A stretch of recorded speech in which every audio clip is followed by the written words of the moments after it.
রাজার জন্য যে বিচার, সকলের জন্য সেই একই বিচার। দেশের প্রেসিডেন্ট কিংবা প্রধানমন্ত্রী একই অপরাধ করলে তাদেরকেও ছাড় দিয়ে কথা বলা হবে না।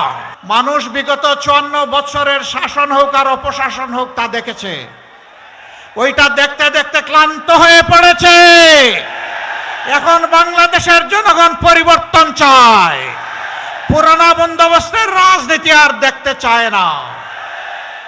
জুলাই যোদ্ধারা সেদিন রাস্তায় নেমে বলেছিল, উই ওয়ান্ট জাস্টিস, আমরা সর্বক্ষেত্রে ন্যায় বিচার চাই।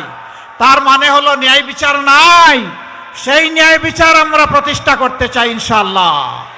রাজার জন্য যে বিচার, সকলের জন্য সেই একই বিচার। একজন সাধারণ মানুষ অপরাধ করলে বিচার হবে যেটা, শাস্তি হবে যা।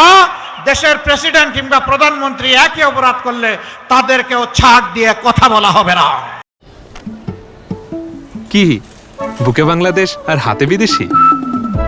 এই যে হোয়াইট প্লাস প্রো সেনসিটিভ স্কয়ারের, সেই বিচার আমরা বাংলাদেশে কায়েম করতে চাই। এই বিচার মুসলমান, হিন্দু, বৌদ্ধ, খ্রিস্টান, সাঁওতাল যারা আছে, নৃতাত্ত্বিক জাতিগোষ্ঠীর সকলের জন্য।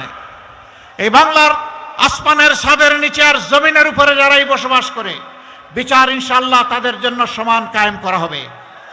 ওই বিচার যখন কায়েম করা হবে, তখন বাংলাদেশে আর কাউকে চাঁদাবাজি করতে দেওয়া হবে না। চাঁদাবাজির রাস্তা বন্ধ হয়ে যাবে। চাঁদাবাজদেরকে ধরে এনে কাজে নিয়োগ দেওয়া হবে।